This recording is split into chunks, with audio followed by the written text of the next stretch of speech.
we've got Adam from Fliproom in the building tonight, giving us a podcast. Why don't you introduce us yourself, Adam? Tell us where you're from and how long you've been doing this. Yeah, hi everyone. Feels like I'm speed dating. I had ethics, and I'm a part-time reseller. I've been reselling on and off since 2010, but really for the last 4 years, I've really got into it. So yeah, I sell part-time on my full-time job. Got you. That's amazing. And you're based down in Essex, aren't you? I am. Yeah. Fantastic. Everyone keeps telling me that all the best car boot sales are in Essex. I was about to say that. I feel very fortunate because I personally believe, like, I'm 10 minutes away from Dunton. Yeah. Most people know what Dunton is, right? One of the biggest boot sales. I think it could even be the biggest in the UK, but I don't know. It's from Sandon, 10 minutes from Sadler's. I mean, I'm really in the middle. I can go 10 minutes in any direction. Saturday, Sunday, Wednesday, Fridays, and Mondays. I can be at car boots if I want to. So I'm really down here. Yeah, that's good because you're in an affluent area as well, I suppose. So you're not picking up junk. Yeah, I mean, there's always going to be junk out there, but thankfully I find some good stuff. So yeah, that's brilliant. So car boots are fine to me. Yeah, and I was going to say, without giving too many secrets away, you are sourcing a lot from car boot sales, aren't you? And charity shops. So I source from all over, car boots, charity shops.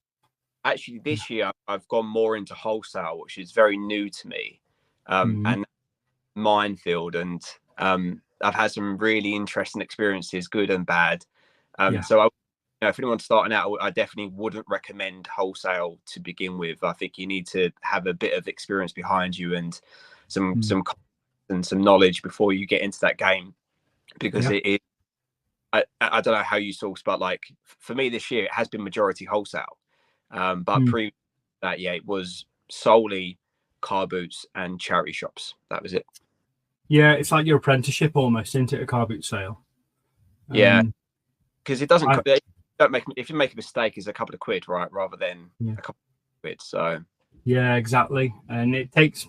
I've been using wholesalers for a lot of years now, and it does seem like a lot of the older ones from Karachi and Bangladesh, they're very respectful and they'll send you stuff you don't have to pay for, and they don't send you much rubbish. But the new breed of wholesalers, especially the ones in the UK, you kind of have to spend a massive amount of money with them to be taken seriously.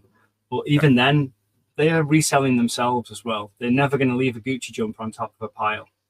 They're going to send you the mids, aren't they? Yeah.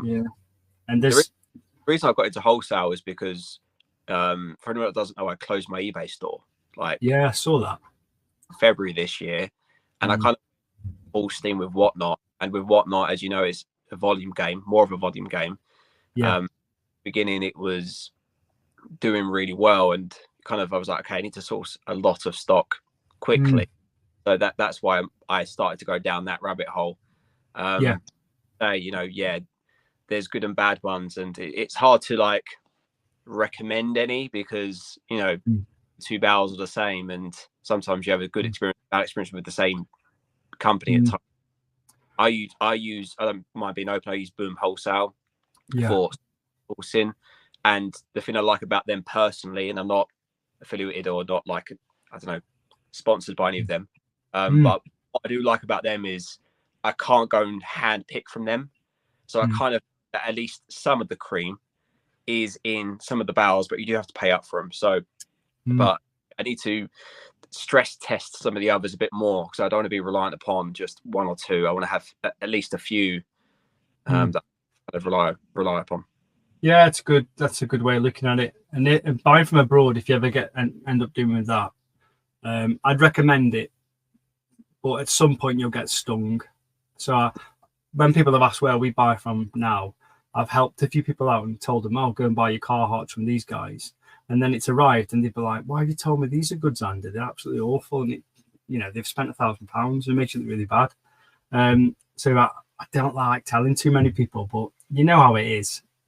Like you've just said, one person gets some absolutely amazing gear, and the next person can get all the crap, and it makes you look a fool. Yeah. But it's good not having all your eggs in one basket. 100%. Yeah, I think you need to spread your risk. 100%. Yeah. So I've followed you now on Instagram. I think before I bought a few things off you on your whatnot. Oh. Yeah, some Carhartts and a few tops. I think a personal top from you, and a Carhartts I was experimenting with actually. I don't know if you remember them, but they were absolutely covered in paint, and they were frayed at the bottom. They only sold for a tenner or something. Yeah. But I was teaching myself how to get paint off stuff. Oh, So okay. sometimes I'll buy something for a project, you know. So I did that, and I'm pretty sure when you sold me them, you were selling with your missus in the cabin, and I was saying to my wife, "Oh, you should do it with me. It's way more fun. Check out these guys." And I was also showing Where Dead stock. I know they aren't a couple, but they're mates and stuff. You know what I mean? Yeah. And she's got involved since, which I'm glad, because it's so much easier when you're doing it with your missus, isn't it? Yeah. Because there's nothing worse than standing in your shed or your cabin for 5 hours doing work while they're sat in the living room. Makes it a lot easier. You know what I mean? So I bought some bits off you. I followed you on Instagram. And you come and obviously podcast. For those who don't know, Adam's got his own Flip Room podcast, which was a big inspiration for this, what I'm doing. I've got to say, you come like an absolute natural on the camera and in front of, talking to people online. Is that something you've been doing in your other job, your background? Yeah, my background is sales and operations, so I'm always having to speak to customers and new people. So I've always felt quite natural and okay speaking to a camera or a brand new group of people. Unlike my sister, who's very kind of introvert, I'm quite extrovert. So yeah, no, I'm very fortunate that I'm okay. But if you go back and look at, I mean, it looks okay now because I've done 5 or 6 of them. But if you go back and watch the very first one, the first 10-15 minutes, you could tell I'm nervous because I keep saying yeah. And every 10 seconds I'm saying like I'm just trying to fill up the void of any gap.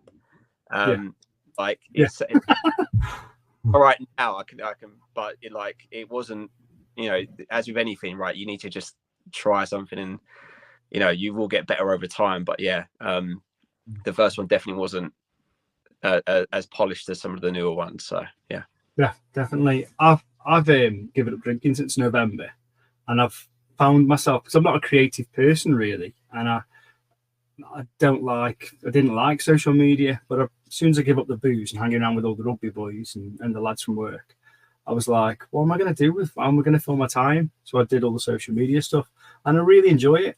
And it feels unnatural. I'm 41 tomorrow. It feels really unnatural to be doing social media when the cool people doing it like 20 years old. Like I was talking to Bazaar last week, and he's like, early, late 20s. And like our worlds are probably miles apart from each other. But we share this thing where we're selling and making money. So I thought to myself, maybe I've got something to contribute, you know what I mean? Whereas, I mean, I'm pretty sure luxury about my age as well, the pickers. But I think certain people, no matter their age, have all got something good to say. There's certain, I tell you what else I follow that I really enjoy. Wooders Clobber and Bold Clobber. Yeah, they do podcast, those two. They're great. Shout out to them boys. And their content is wicked, and they're quite inclusive. They'll let everybody get involved, which is nice. But you're just a natural on camera. Every time you do your little whatnot giveies, and you aren't even selling, you're always getting lots of people in your room, and your content when you're just knocking around the chazzes. I'm guessing that's on your lunch break at work or something. And it's like, I like the consistency. Do you know what I mean? Yeah, I think you do need to be consistent with it. It's interesting though, because my Instagram is really niched into the reselling community.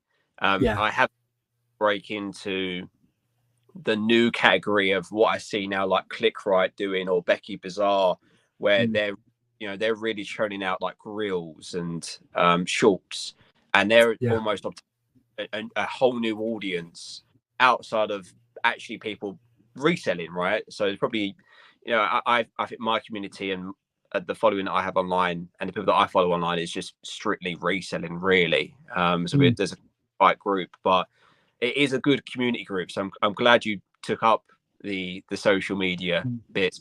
Yeah, I love it. Very, like, everyone's quite supportive, and I don't mind when you made a mistake or when you've left something behind either. So, or if something they don't mind pointing out, you know. But no, it's all spirited. It's all good fun. So yeah, I quite like Ricky from Ricky Resells, and he makes me laugh. He's obviously very popular, and he attracts, because he's got good banter. He attracts like some right idiots, doesn't he? Got to be careful what I say. But he handles the nasty comments really well. And touch wood, I've not had any nasty comments yet, but I'm hoping I can handle it as well as he does. Do you get many comments off idiots like that? Thankfully not. I've had a couple, like where I've done the podcast. I remember one, the second one I've done with Cody, the tax collector, like a really intelligent guy, but didn't have like a big social following. Like he done YouTube and Instagram, but like compared to like George Ross and Sonny Green, to the others, it was like, you know, it's going downhill really quickly. You know, the guests, you know. And I was just like, I'll interview whoever I want to interview. Like, it's not based upon following; it's just whoever I find interesting.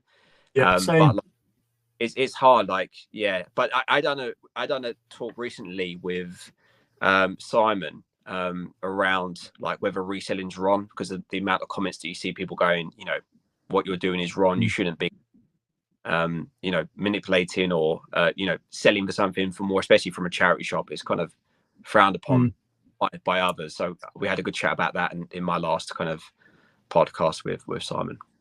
Oh, brilliant. I'll find that. I've not listened to it yet, but it'll give me something to listen to on the airplane tomorrow. So I'll find that and link it on this one. Yeah, that'll be good. So just to summarize it then, I'll be interested to know what are your conclusive thoughts on that? Do you think we should be buying from charity shops? Yeah, absolutely. Why not? Yes, it's supporting them, right? And I'm happy for anyone sitting there thinking you shouldn't be. I'm happy to debate anyone that spent as much as me in charity shops. Like, if you've got to support them as much as I have, then fair enough. And I think people don't realize that in the majority of cases, I come out empty-handed, because most of the things are actually probably overpriced, and they're probably turning away donations now because they can't fill the route. So like, they need to try and find that sweet spot of getting stuff going quickly. I don't mind, like, something, you know, I think I'm supporting the charity, right? Yeah, I'm with you. Yeah, I mean, if I'm buying from like a cats charity, that they're using the money on the stuff I buy to look after cats in some way or another. I don't think that Aquascutum jacket I've just bought was for a poor person to go and buy. I think they need the money for the cats. And charity businesses, that's the game. You know, I know in other forms of life, I know in head offices, and you know, the way, you know, it's a business, you know, at the end of the day. Unfortunately, charities are, you know, solely and all that is going to that nurse or that cat, or, you know, there's execs and board members and everyone else that needs to be paid in between. So big money. It's a business. That's brilliant. How long did you say you've been in reselling for then? 2010 is when I started, but that's a long. Yeah, but only really 2020 is when I really kind of got the bug, really. Yeah. What was that item, or how did it happen when you thought, Jesus, this is good? Oh, so basically 2010, I started reselling steam cleaners, Dirt Devil steam cleaners, like really random, and done really well from that. And then that stopped for a few years, and I went into fishing. I was a big carp fisherman. I loved fishing, so I again just started to buy wholesale fishing, break it down, and sell the individual bits. And again, that done quite well, and then stopped that. But 2020, I started watching a lot of people on YouTube. I was like, this makes perfect sense. I just wanted to earn a bit of money on the side, and yeah, just started learning from them, like just watching and absorbing as much as I possibly could from everyone that was putting out content, and then just replicate it and do it myself. So the time where it really clicked, I thought, I'm going to do this now. Like, I'm going to really go full steam, was when I picked up some Toy Story 2 Christmas crackers, right? Yeah. And I got home like I used to be everything seller, so like VHS players, board games, video consoles, everything in between, right? And the missus used to be thinking, you're absolutely mental. And some Christmas crackers, she's like, what are you doing? Like, they are not going to sell. I was like, trust me, they will. And then I bought them for £1, and the next day she was on my iPad and it pinged through like sold for £30. And she's No like, way.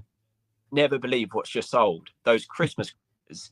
And it was in July as well, like Toy Story 2. It must have been obviously vintage Christmas crackers, but she just couldn't believe it. I was like, that was the point. I was just like, yeah, I loved it. I love this game. Like, so. I wonder if they sold for good money, because in June or July, sorry, there was less competition on eBay or wherever you're selling them. I wonder if that helped as well. Yeah, I don't know. Maybe a reseller picked them up and just held them for 6 months and resold them. But yeah, just that bars of someone saying like, you are bonkers. That isn't going to sell, and then it sells the next day, and into £30. It was just like I get so much bigger high from that than some of my, commissions I get in my work, just because of the adrenaline of that type of thing. So yeah, it was good. I absolutely loved it. So it sounds like you're a proper Essex wheeler dealer, always selling in the day in the day job, coming home selling at night, like a hustler, really.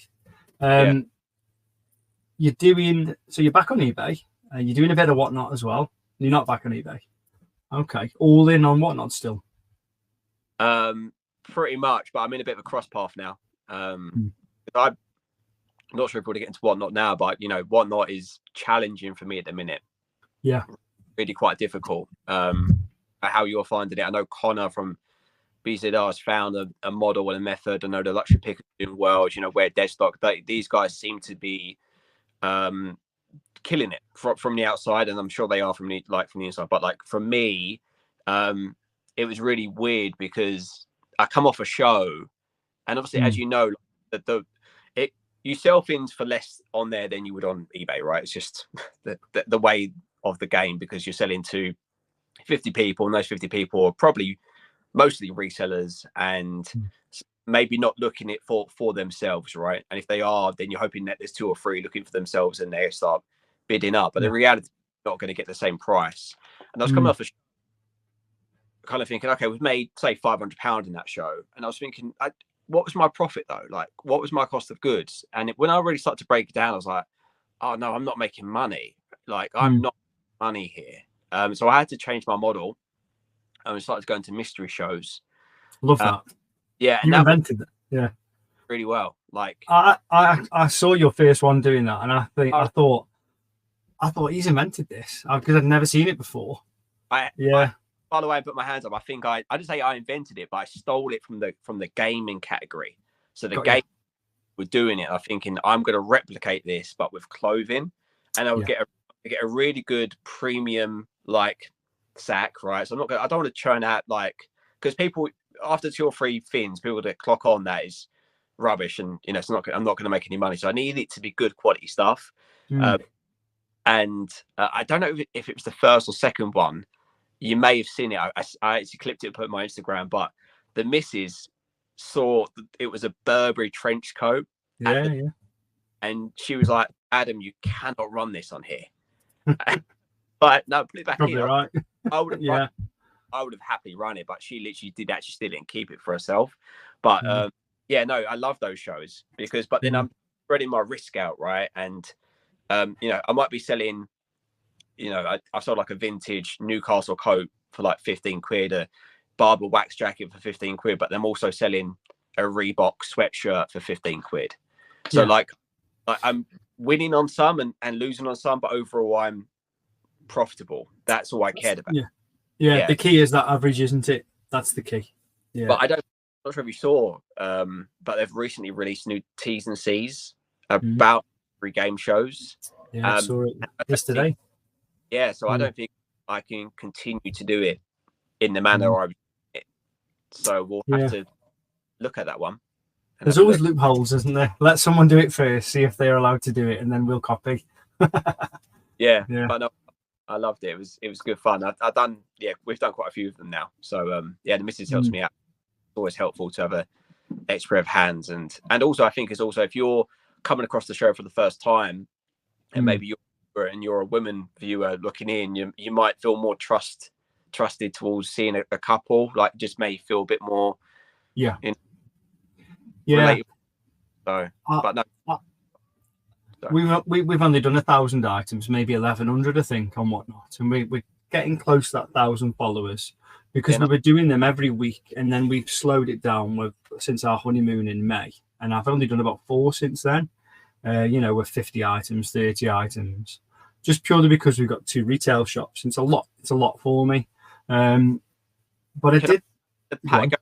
You done your Patagonia show? Yeah, I did a Patagonia show. I didn't see it. Yeah, to be fair, I don't mind. Well, as long as you don't mind a few minutes, I'll tell you about it, because I don't want to talk about myself too much. So I've been dealing with wholesalers now for about 15 years, you see. Yeah. I don't deal with UK wholesalers. I deal with wholesalers in Bangladesh, or I always used to. And this guy has been approaching me for about 2 years, asking me to work with him. You know what? It's like, brother, can you work with me? And text messages and WhatsApps. And eventually he sent me 2 huge bales, 45 kilograms of Filson and 45 kilograms of Patagonia for free. Thousands of pounds worth of stock. Yeah. And he's given me a 30-day invoice, but my 30-day invoice doesn't start now. I'm going away for a week as of tomorrow, my birthday. It starts next week. So I called him up and I went through it straight away and said, look, it's all really good, apart from, you're meant to send me 100 items of Patagonia, because they're never perfect ever. And I must have spent 100 grand in 15 years with wholesalers, if not more. And there's always 10% which is garbage, or bit broken zips, or missing buttons, or something. But on the whole, his stock was unreal. There was 4 Patagonia pieces which were bad. And he said, it's okay, don't pay for those, do what you want with them. I was like, okay. So I hung up the phone, spoke to him the next day. And we listed 100 items on the Whatnot show. I got them on like 6 p.m. delivered by DPD. When was it? Friday. And then I sold 40 on Friday. And I packaged them.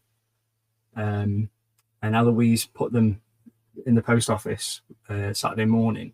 And it was just amazing, because, the whole 100 items cost me about 700 quid.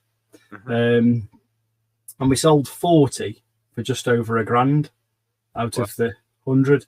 And I was like, this is how you do it. I wish I could get stock off him every week, but I need to be ordering, because it takes 3 weeks to get to you. I need to be ordering now in 3 or 4 weeks' time, which I can do. It's fine. And we've got the space. But it's taken me so long for it to click, if you know what I mean. And I think it's got potential now. Running higher end items on there.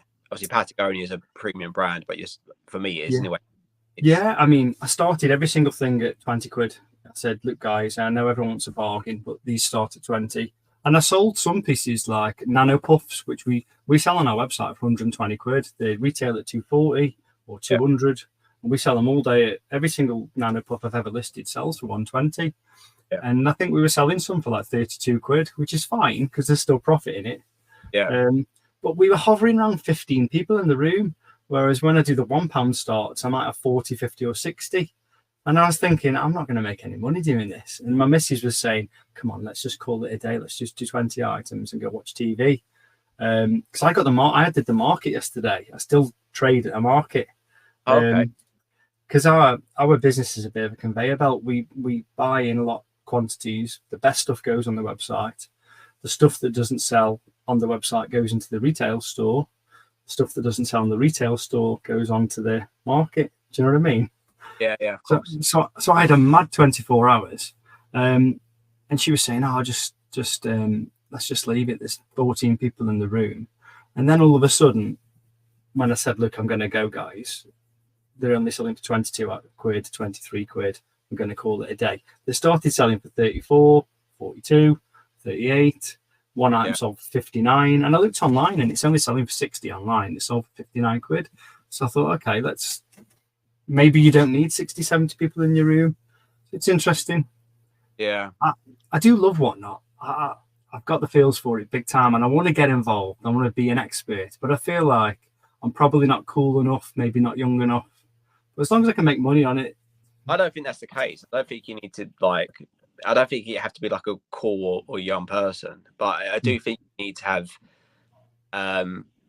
It sounds awful, but like a personality of some kind, like some type of brand image behind you, and half decent stuff. I think, you know, and then try and find the niche that works commercially. Like, and I haven't figured that out. Like, I haven't figured it out and whatnot yet. But I love the community and I love the idea of live selling. And when I do a show, like, I get such enjoyment from doing the show. I just try and translate that into being profitable. Because it's not easy. It's not easy. No, I'm the same as you. I don't feel like I've got it yet. I feel like a beginner still on there. I'm not ashamed to say. I feel like I've got loads to learn. And I do watch. I love the luxury pickers, and I like their story of how they're making loads of money in there and doing really well. And I just don't know if I've got the panache to do their social media, which obviously helps drive the whatnot. Do you know what I mean?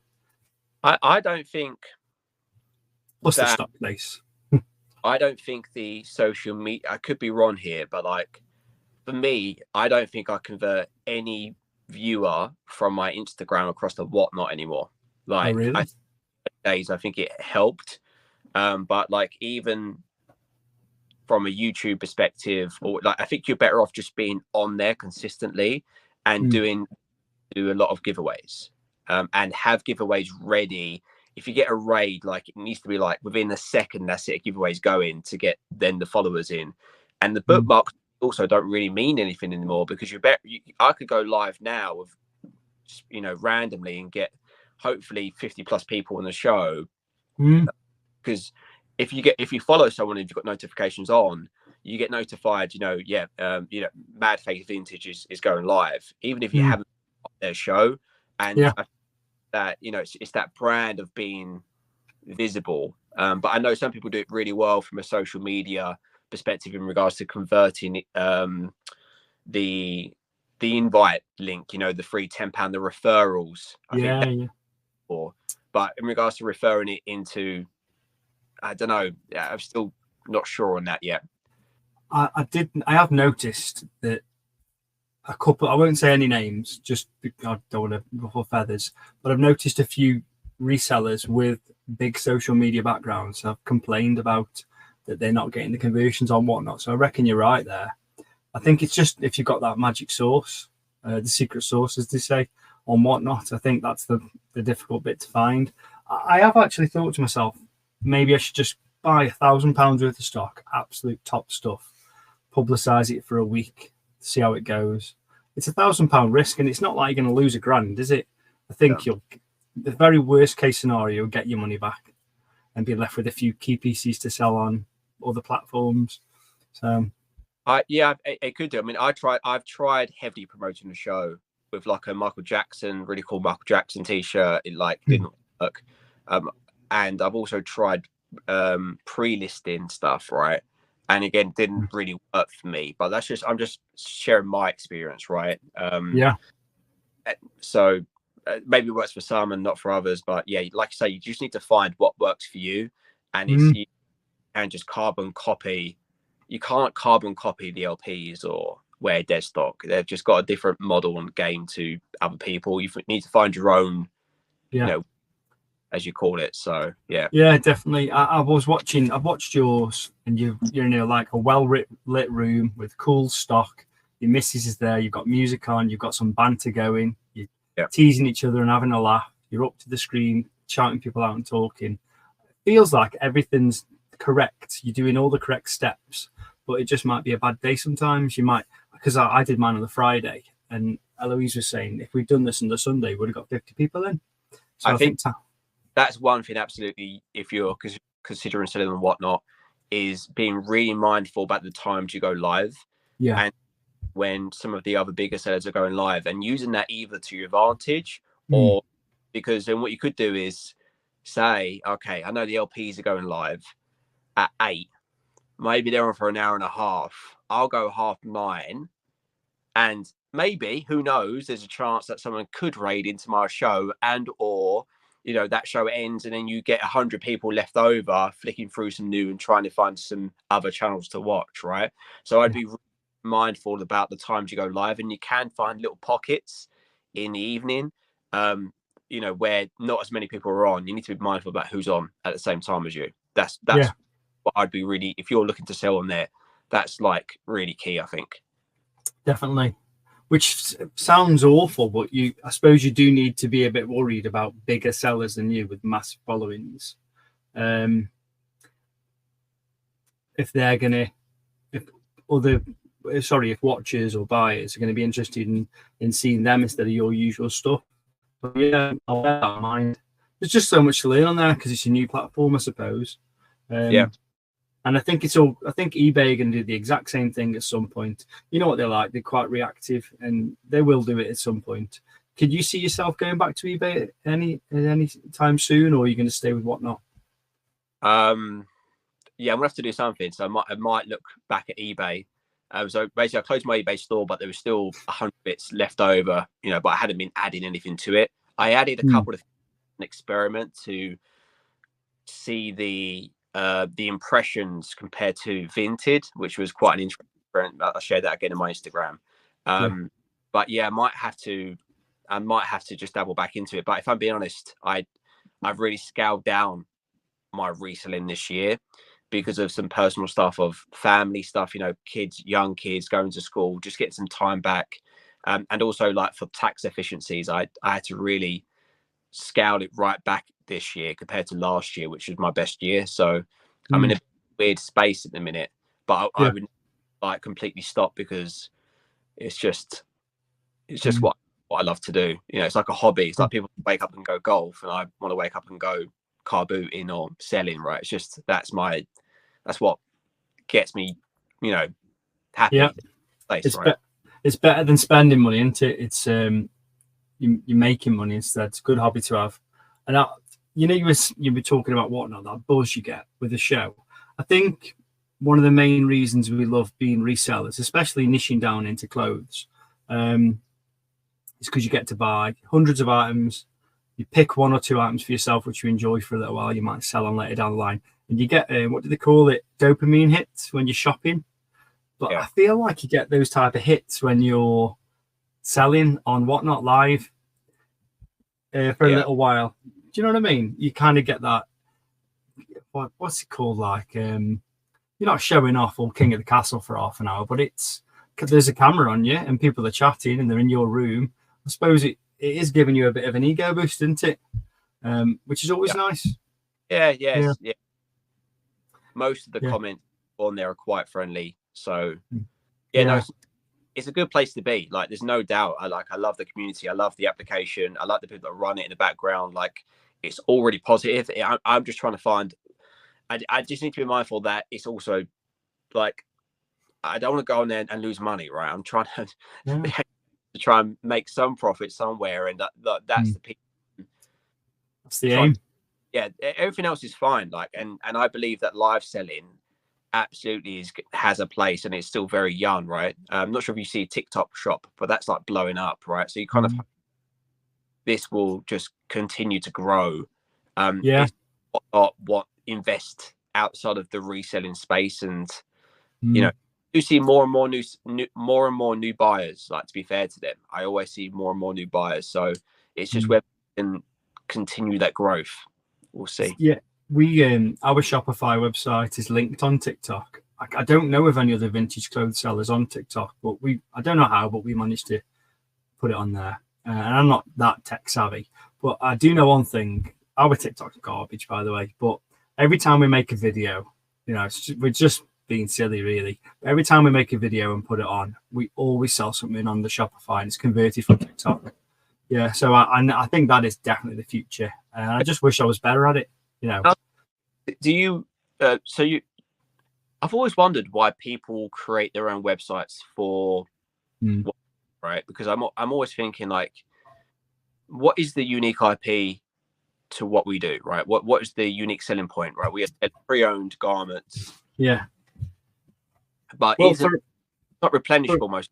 right? It's not like I've got 100 Carhartt jackets all the same size, and you know, I'm just trying to think, like, so much effort must be going into marketing and trying to convert people to a website. Why not just put it on eBay or Depop where their eyes already are? Is it because of fees? I'm just trying to get. I don't know, so wouldn't mind knowing. No, so our GoDaddy costs us about 170 a year. So that's like a parking space for your website, basically, your URL. Yeah. And the reason we made a website is because we've had a physical shop for a long time. I've been doing markets. I've been selling on eBay for about 16 years properly and paying tax on it, should we say, you know. Yeah. Let's put it that way. And yeah. And I think I started in 1998 with my dad, to be honest with you, but it was his. So I've always been involved in eBay. But the reason I made a website is because we had the physical shop, and I didn't want to be put in Stone Island and £300, £250. Because I'm a denim seller, really. That's my, I suppose, if you want to call me an expert in anything, vintage denim. And most of our Levi's were selling between 15 and 40 quid in the shop. But I didn't want to put a £250 pair in the shop because no one's ever going to buy them. So we made a website instead for rare denim, which most of it goes back to America or Japan. So one of the main wholesalers I use, which is so weird, is from about 6 Goodwills, a chain of 6 Goodwills in Texas. And they all get sent to Bangladesh and then come to me eventually, and a few other dealers once they're sorted, Levi's and Wrangler. And I had this huge pile, and I was like, I'm going to make a website. I'm not going to put them on eBay because we were losing a percentage then. It was about 15% with PayPal. And I was like, I need to do something with this stuff. And this was around the same time, about 3 years ago, as the metaverse was taking over Instagram and Facebook, and it was all happening. And I advertise £5 a day. That's all. And I don't know if you use the metaverse at all, but it's quite intuitive. You can pick locations. So we're based in Stafford. So we pick just geographically interest words. So, you know, like when you're talking about, say to the missus, I need to sort out the cabin. We need to sort out the guttering on it. It's going to have to be done soon. I've noticed it's leaking. And then the next time you pick up your phone, a guttering advert comes up. Yeah. So it's called cookies, isn't it? So we've got like 150 words relatable to people's cookies. So anything we sell, like Dickies, Carhartt, Woolrich, Patagonia, all the things that we sell, vintage clothing, secondhand, you know, like catchwords, carboot, secondhand, slow fashion, thrift, all the things the kids might use, but they have to be searchable from a location that's in Stafford, Wolverhampton, you know what I mean, near us. Stoke-on-Trent, and it publicizes. We spend £5 per day, which gives us 131,000 clicks. So or visuals. So 131,000 people can see it per day. Wow. For £5. Yeah, which is, in my opinion, the best marketing ever. But I like it because it's tax deductible. So yeah. On the website, they can see we've got a retail store. They can walk into the retail store for the cheap stuff, or they can buy stuff on our website, and they don't have to pay for postage because we can bring it to the shop and they can collect it in person. And what do they do when they get to the shop? Buy something else. So, yeah. There's a method behind it, and I wanted something that was my own, not just eBay's, you know. But it probably costs just as much, if not more, because there's time as well. But we cross-list with Zip Sale, and it really winds me up when we might have listed something on the website and eBay, and then it sells on eBay. And it's like, why can't we just get them to buy it on our website? Because as a pro seller, we still have to pay fees on eBay. I sold a jacket the other day. It was a £750 really rare Barber jacket by Taquito. And I ended up with like 680 quid in my bank, which I know you still shouldn't moan at, but why does that cost me 75 quid? Yeah. It's ridiculous. That's great. Is it only so is your website, obviously your physical shops and eBay, are they the three kind of streams of income then?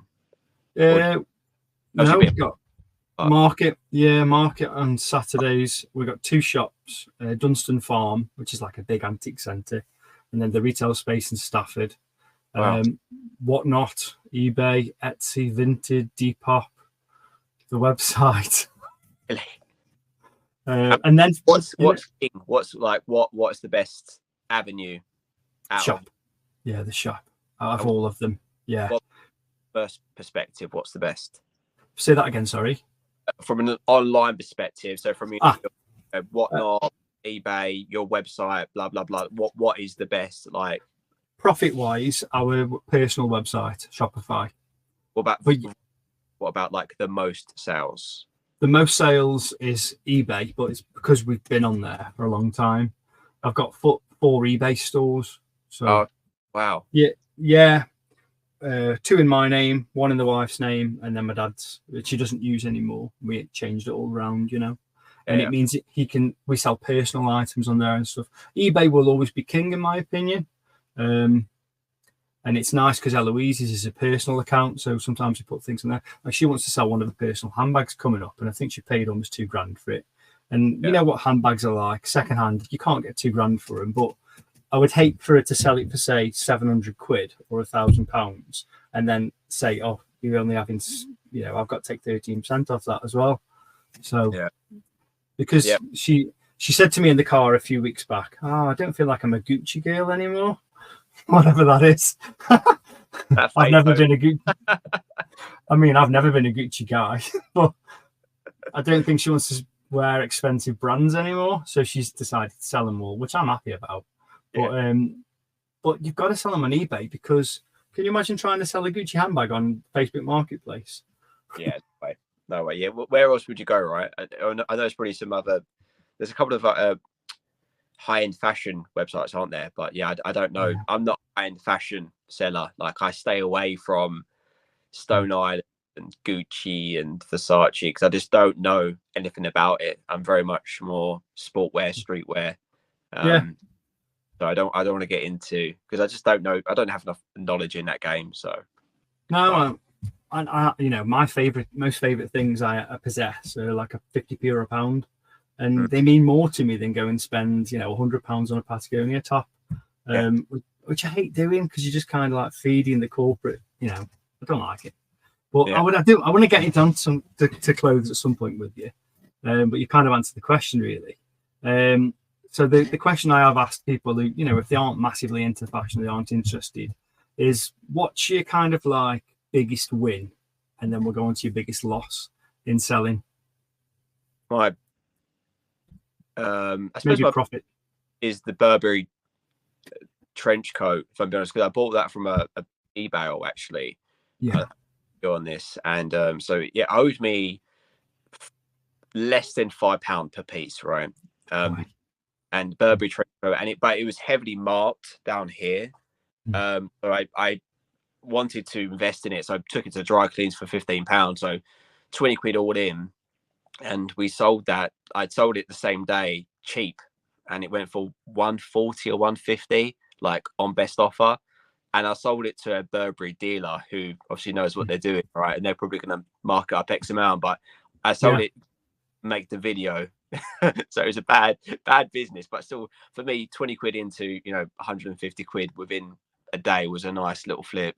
But and you will come across another as well. It's not like a really rare thing, and you'll probably do something different in that barrel there on the Whatnot stream. That was the second one that we found, which is crazy. But yeah, for like clothing stuff, like I do some like vintage football shirts, do some like it's more sports stuff, or bigger coats is where I make the money. But other than that, it's more average, run of the mill.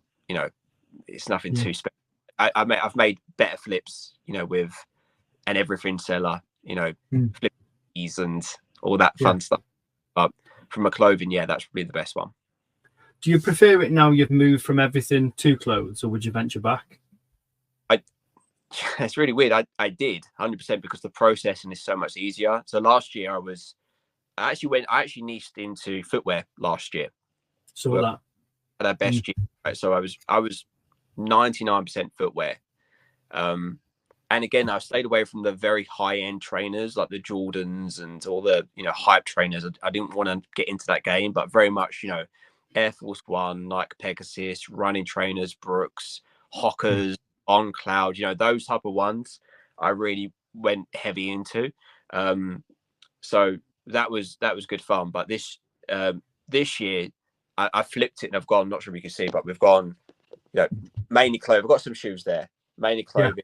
All this Saks behind me, all Saks, and then more rails here and more in the garage. And from a processing standpoint, yes, it's brilliant. Like, but I do miss like selling, you know, some random thing for like 50 quid. You know, it's you know, that you know, the example I gave you earlier about some Christmas crackers or something like that. You know, just something really unique. But what is brilliant is just having poly mailers now. Like, there's no box and there's no, you know, and none of the hours of wrapping and sellotaping and bubble wrap. It's just whack it into a poly mailer and away we go. So from a business standpoint, it absolutely makes sense to niche into something. I don't know. I still, to this day, I don't think I would need to buy stock for a year, maybe longer. Really? Definitely not. But if I nip into a charity, say I'm going to the post office, there's a really good charity shop next door to my post office. Yeah. And they're really friendly with me. I spend a lot of money in there. And if I see something for £6 and I can turn it into 15, I really struggle not to walk away. I have to buy it. And that item doesn't suit our business model really, because we times 5. Yeah. I've got to, that's the rule. And Eloise said recently, if it doesn't times 5, it goes to the shop. My missus is so good at micromanaging me, and I've learned since I've been married just to shut up and do as I'm told. It seems to work. Well, isn't it? Easier life. Easy life, yeah. And you know, she's not going to say anything that's on purposely wrong. She's thinking for the good, isn't she? Just as you guys would for one another. But like the new rule as of yesterday, she came up with, because we're extending to a bigger space, retail. She says, if it doesn't sell for £50, it goes in the shop. If it sells for £49, it goes. If it sells for £49, it goes in the shop. If it sells for £50, it goes online. I'm like, okay, sounds good. Yeah. But I bought. I'll tell you an example, and this is awful of me. This woman, she was new. She doesn't give me the discounts there, because they always give me discounts. Which I don't know. You know, you were talking about Simon the other one. He might say that's wrong in a charity shop. So they give me 4. Rohan. You know the brand Rohan, nice hiking brand. Yep. And it kind of appeals to the middle-aged, 40, 50-year-old people with a bit more money. The hiking trousers like £200, some of them. So I got these 4 Rohan shirts for £5 each. And I don't know what you would have done with them. The hiking shirts, they're all different colours. They're dead smart, to be fair. I tried one on, but it just didn't look right. Yeah. Don't think I'm ready for that. Yeah. And I listed them all for £20 each. Yeah, sounds right. Yeah. Yeah, and they're about 90 in the shop, and all 4 sold. And when Eloise saw them, she was like, "That's too cheap. Why are you doing that? Why are you buying them? Show me the receipt." I'm like, "Yeah, but I listed one item, just changed the pictures each time. You know, it's kind of the same." But there's nothing wrong with that. Like, I'm a bit of a sucker for do you know those wild t-shirts, right? There isn't much. They've got really cool graphic prints on the front and back. And like, you probably get 15 quid for it. Like, they're not mega monies, but I just love finding them like in the wild, excuse the pun, but like, I just like design. So I just, even if it's like 3, 4, 5 quid, I go, oh, I'll have it, because I'm not gonna make much money on it, but just it's not good.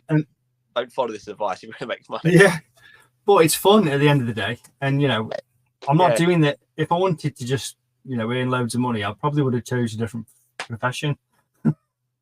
It's not an easy game at the same time. So what's let's talk about fashion a little bit, just because we're cracking on. We're almost at 50 minutes or so. What's your least favorite thing about fashion, or is there anything that anyone's wearing at the moment that you absolutely hate, that you can't stand, or you think is a bit icky? I said two questions. I think the thing that I'm not too sure about fashion at the minute is you described it earlier, was like that cycle of like a wholesaler like in Pakistan buying the clothes from the US, in the UK, and then probably being sold back to the US, like that, like round the world trip. It's of the nature of the beast, right? And business at the end of the day. But like, that's one thing, like, it'd be cool if we could get away from it, even though I'm not a massive like eco, you know. I'm not really about that, but I'm sure there must be a smarter way of that. Definitely. The only thing I saw the other day, which I hated, well, I say hated, but I think they're like Yeezy foam sliders, like these really big, chunky Crocs, but like those Yeezy foam things, I'm not for that. Yeah, they're kind of like diagonal up the foot, aren't they? Yeah, they're really big, clunky. Yeah, and Gucci as well. I don't like personally. I don't like Gucci. For me, I'm quite vanilla. Like, I wear sports tops, or I wear, you know, like Gymshark or football tops, or vanilla, like just plain white, black, grey. Like, I don't like big logos, or, you know, wherever it may be, from a high end fashion designer. I'm not really my game. No, same here. I started. I was a skater, and everything was like great big logos, and I hated that. I always liked it when there was a smaller one. I always think about that about football. Come to think about it, I always think the football tops look so nice if they didn't have big sponsors on them. It would be better if you could buy them just plain, you know. Yeah, that's the beauty of being a Chelsea fan at the minute, is our sponsor just keeps changing and they keep having periods of no sponsors. So it's quite nice. Well, I wanted to get onto Chelsea. You've made it clear to everyone you're a Chelsea fan. Fair dues, you know, we're a good team. Better than Stoke anyway, let's just put it that way. But I've kind of made a little game. We've done it every week now, guess the price. But with you, I didn't stick to just clothes, if you don't mind getting involved. Let's do it. I pulled out some other Chelsea bits, if you fancy doing it. Yeah. Just want to make sure. I would have given it a crack at the clothing. I reckon I would have done better than Connor. Something diabolical, Connor. You have to fix up on that, mate. He did admit that he's new to it, though, to be fair to him. I know. He's a good fan. I love Connor. I think he got 1 out of 5, and I give him an extra 1, so we got 2. Very kind, very kind. Although, watch it now, I'm going to get 1 out of 5 at the bottom of the... to be fair, the first one's pretty hard, mate. Okay. Right then, let me know if you can see this. In fact, I can see the price still. It should be just the picture. Okay. He's taking it that seriously. He got right by the phone. It's because I only see, like, our pictures are very small. So I'm trying. There we go. Can you see that? Ignore that one. That is it. I reckon £155. I don't know how you got that. It's amazing, mate. Right. 1 out of 5. Try again. Okay, just give us a sec. I know what to do now. This is the hard bit, you see. Yeah. My preparation was good. Found the cool items, but didn't hide the price. There we go. That's better. Right, try again. I do like this StreamYard, but it's quite clunky. Okay, this is... Can you see that? It's loading. Yeah, okay. Champions League. Okay. Oh, it's the year we won it. It's the final, yeah? Okay, yeah, final 2021, Man City, Chelsea. Final ticket hub for those who are listening just on Spotify. Okay, it's a ticket to get into the game. That's what we're looking at here. Yeah, stub. Yeah. Okay. Some of these are big money, aren't they, for like bands and stuff? It's row 1 as well. Not sure if that means anything, but it's only a ticket. Yeah. So I'm gonna go. I wish there was more pictures for you. Can you see that? I'm zooming in. Yeah. Everything's connected. QR code. I don't think it's be that much. just for a ticket, I'm gonna go $49.95. All very specific. Let's have a look. So 10% to the rule. 70 quid. Not bad, not bad. You were there or thereabouts though, not that far away. Plus there was a best offer on, so you might be right. We'll stick to the price you see, I guess. Okay, next one. Got it. Okay. This is special. I can tell you whose boots they are if it'll help. They're a nice pair of match worn boots. Match worn boots, nice. Reebok boots. Oh wow, okay. Shevchenko. Oh, okay. Bit of a legend. Yeah. Was this during his time at Chelsea or yeah. Chelsea? Wow. Cool, okay. Cool signature as well. Yeah, that's cool. Although I loved Shevchenko, but obviously didn't quite do it for Chelsea, but was an absolute beast. It was AC Milan, wasn't it? Not Inter Milan, but what a player he was. Yeah. Okay. And the condition looks good, to be fair, right?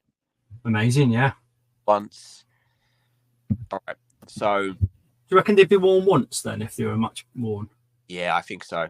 And some players like to wear it multiple times, right? But I think they probably get given to like that. They look so cool. So this is gonna be a collector, and I'm gonna go high.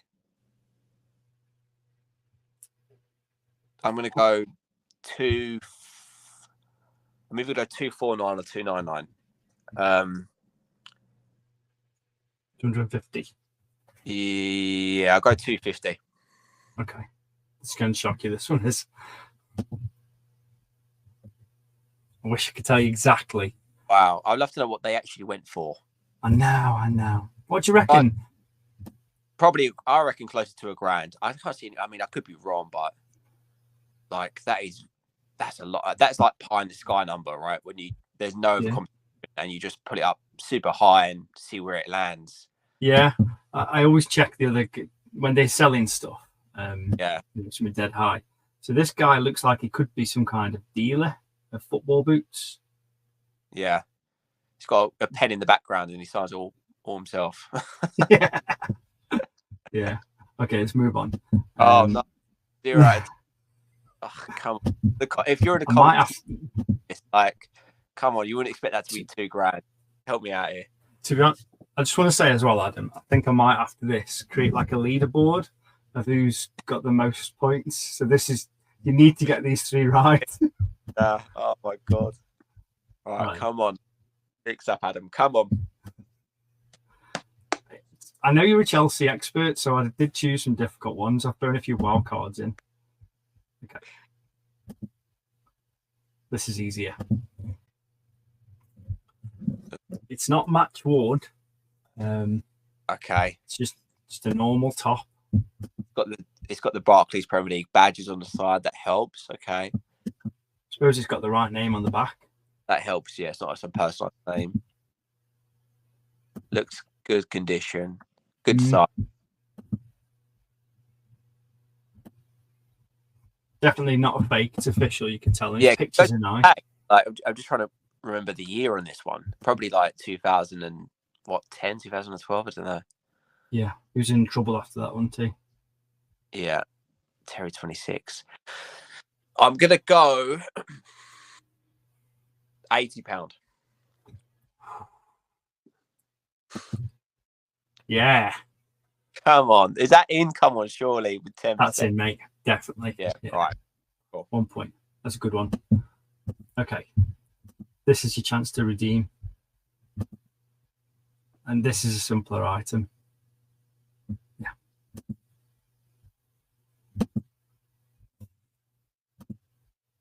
I quite like this myself. Oh, that's cool. Yeah. Oh, okay. Bit beaten up. Yeah, you can tell that's probably looks 90s, right? It's kind of the badge I've got here. Yeah. So, like that kind of era. Yeah, this is 80s, 90s. Oh, there you go. 7. It says yeah. FA Cup winners. It's a And bit beat. Comes with a box. Okay, so you probably got that as like being part of like. Oh, it's the winner. It's the winner's watch. So would have this been presented to a player? No,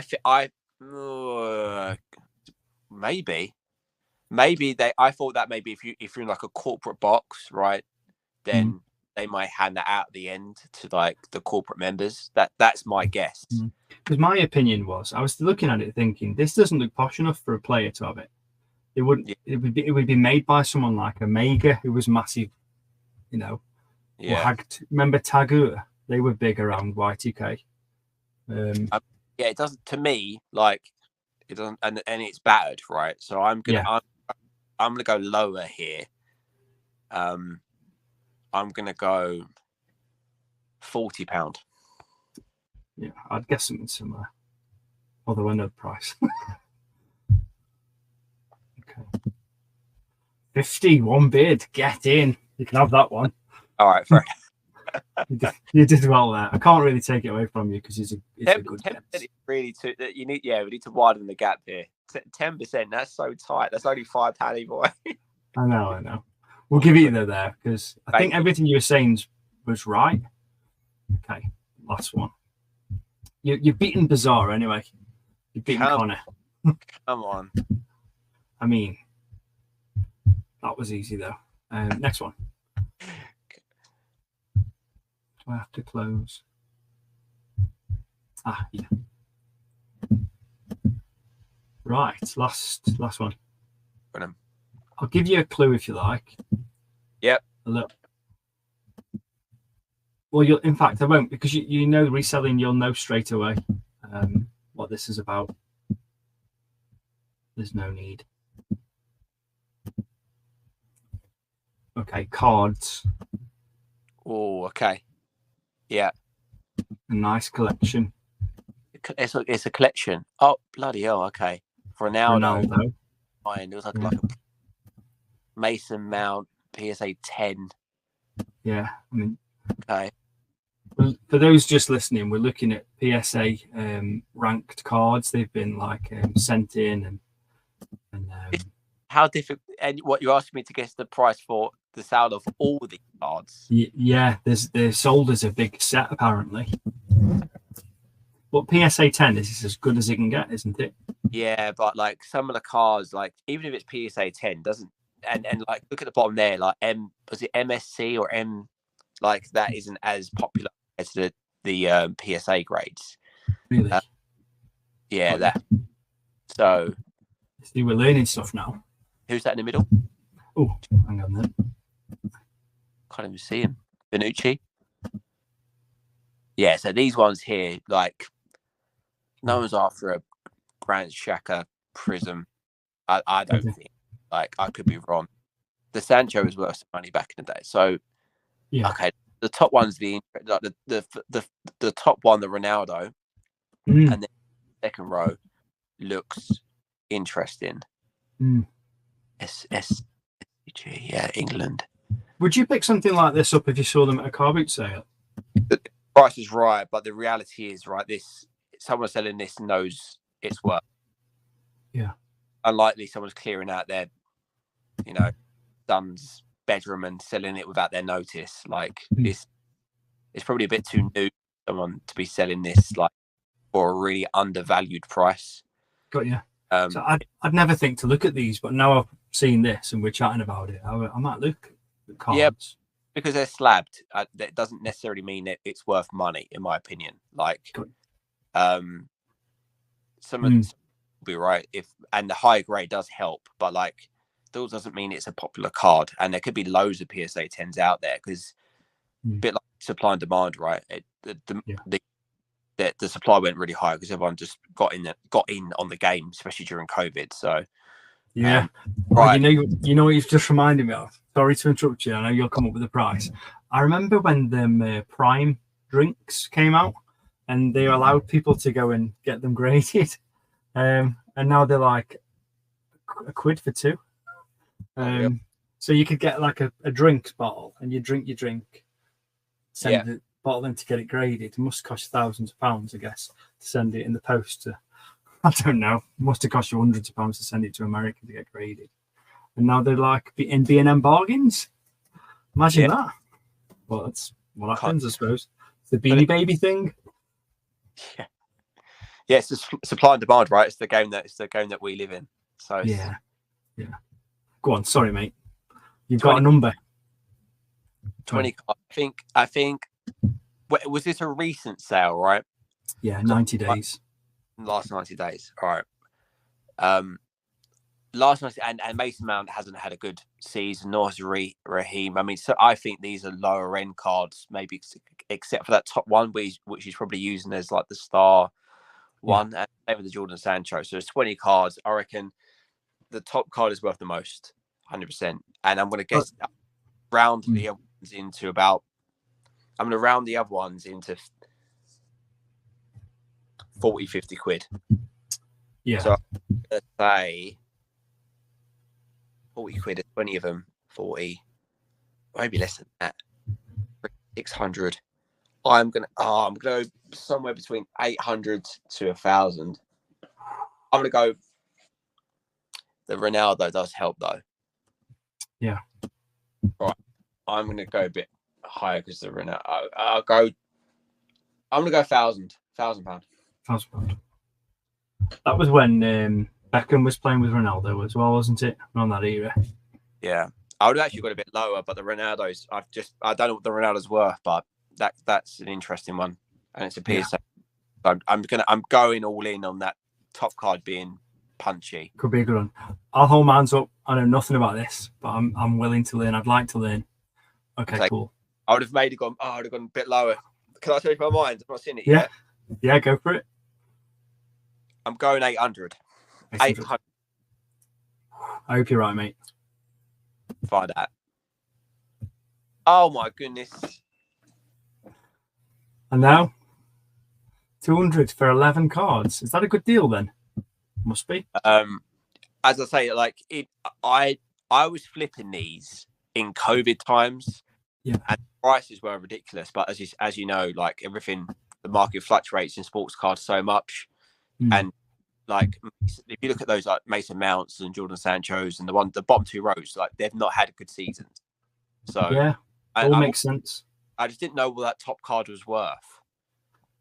So that was this chap, that's his best sale, but it looks like he's making a good living off football cards. He's selling loads. Sold 500 for 170 quid, which obviously isn't a good deal. But then he sold Garnacho for 130 on its own. Yeah, you try and get basically cards. That's what I remember. Like he's going to get like the rising stars, like a Garnacho or whoever you believe could be the next big player, right? Bellingham's probably a bit too far gone now, but like the ones coming through, you think, yeah, they are the next big thing, and catch them early, or you just try and get the established players, their rookie cards. Where their first card was first ever was brought out. So yeah, it's interesting. Would you ever go back to selling other stuff? Are you going to stick to clothes? I think I'm going to stick to clothing and footwear. I think that's going to be but I will dabble in just whatever. I probably will be 95%. Those two and of just whatever I fancy, and that's the beauty of not having to. What I do part time, not having to be like so stringent. Like I want to enjoy it. So yeah, I'm happy to give myself some flexibility in what I pick up. But if it's a business, I have to be a little bit more cutthroat, I think, with that. But thankfully, I can be flexible. Yeah, it's nice. It's hard to decide what's right. That's what this is, isn't it? There's no right or wrong. You just got to do it and hopefully enjoy it along the way. And all the resellers on here are often saying, look, I don't know if I'm not trying to teach people what to do. I'm just documenting what I'm doing. Yeah. And we're all learning off each other, which is so cool. I'll tell you what I've done recently, which I've really enjoyed. I've only done about 7 weeks of it, but I've auctioned stuff on eBay. And I bought weird things. I bought some Matchbox cars, a Sholly trolley that George Ross has showed us a few times. Yeah. And it was a 7-day auction. It was kind of good fun. And I tell you what else it did. It kind of triggered loads more people coming to the shop online on the eBay store. But we sold a Sholly trolley for 59 quid. They usually sell for 90, but I bought it for 5 quid and just jet washed it. So that was a good one. I bought these Matchbox cars for 10 quid and sold them for 140. I couldn't believe that. Wow. I know. And then what else did we sell? Oh, guitar strings. I play a bit of guitar. And I bought some expensive guitar strings for a quid in a box of other bits. And I sold them for 70 quid. And I was like, God, I could get into this. Yeah. I fishing stuff because I used to fish, so I know some of the really good brands fishing. And in the reselling space, in like especially ones online, I don't see anyone picking up really fishing. You see the odd person, but for me, I know like the Shimano ones to look out for. So I do pick up some fishing bits from time to time. I also picked up. Actually, I picked this up today. I'll show you. It's non-clothing related. It was just brought me back to my childhood, which was the Simpsons. That's so cool. Yeah. I mean, love the Simpsons. In 2002, but I paid £2 for it. But like, really cool. Is that 22 years old as well? 22 years old, yeah. Oh, like, this is the kind of thing that would sell well and whatnot. But by the way, a little bit different. So, that was really cool. I love that. That was like one of my favorite bits. But also, just to quickly show you one thing. Sorry, go take time. Yeah. I want to get your thoughts on whether this is legit or not. Okay. Because I'm not sure, but I took a punt. So this is the. I'm not sure how close. Fred Perry. The one with the F1 car. Just changed my screen. Oh yeah, I've never seen that before, but it looks so. The first thing I'd say with that is it looks so vivid. The top, so clean. And new. It's worth all question it. Is that it's too perfect to be true, unless it was made last month. Yeah, because it also has. It's got a card tag. I mean, that could be legit. Does it feel like good quality card? Because when you pick up a fake Ralphie and it comes with some paperwork, it just feels cheap. Does that feel good to you? Because if the card's attached, it could be dead stock from 20 years ago. Yeah, exactly. I mean, the card feels like cardboard, not proper flimsy. I don't know, but I just don't know. I thought I'd just show you. But that was a really cool. I picked up some nice bits like that today. Never seen it before, and I've been selling Fred Perry for 20 years. So, but it might be not for the UK. But I'm not saying it's fake. It looks good quality. Your fault. I mean, it could well be, but for me, if I'm not like, I don't pick up Stone Island anymore because I've been burnt too many times. But like for anything else, like I use learning experience and I go, right, this is what I do. So we'll find out. I hope you do well with it. Yeah, I mean, even if not, it just looks good on the wall for a few months, doesn't it? But Fred Perry's one of them brands. It does really well for us on the market because we get a lot of scooter guys, like Lambretta scooters and Vespers. Because I do a couple of markets for their big kind of conventions each year, and then they come to the shop and they have a hangout and have because they don't drink drive on scooters, so they come for a coffee. They all buy jeans and parkas and stuff, which is cool. Which means I have to stock loads of Lambretta clothes at the market, which isn't a brand I like, but it's easy money. So was it like Ben Sherman as well? Is that like that type of area? Yeah, Ben Sherman, Lambretta, Crombie, and Fred Perry. So I do know my Fred Perry stuff. Certain things sell really well. Like if you ever see the gold wreath, anything with a gold wreath, gold stitching, that's higher end, like 70 quid polos and stuff. Oh, right. And it's interesting. Yeah. Well, the all these guys, they're really into aqua scooting as well, and Burberry, and they're just getting into pretty green now. But it was like a dirty word a few years back. But now Liam's back on the scene and smashing it. They're like, yeah, I like Oasis. Yeah. I like almost like the sub brands, like the Reebok and the Umbros, but the vintage stuff, like, just that's just my cup of tea. Like, and we'll see. But yeah, I don't pick up like the Nike and the Adidas, and I've got a better feel for aging those ones. Yeah. To a Levi's and stuff like that. I just like I could pick up Levi's and I wouldn't know, but I couldn't tell the date. Like I just know they're Levi's and it's a big E maybe. Like that's kind of right, and I'd know if it's worth some money or not. But like unlike yourself, you'd have the niche details of going, okay, like it's what I know. This is a vintage one and made here, worth that. Where I don't have that level of knowledge, but still, I nerd out on that stuff. It's ridiculous. But there's still loads to learn though. I now you've shown me that, I might do some research on the Fred Perry, see if I can find anything for you, 'cause that's the fun bit sometimes, don't you think?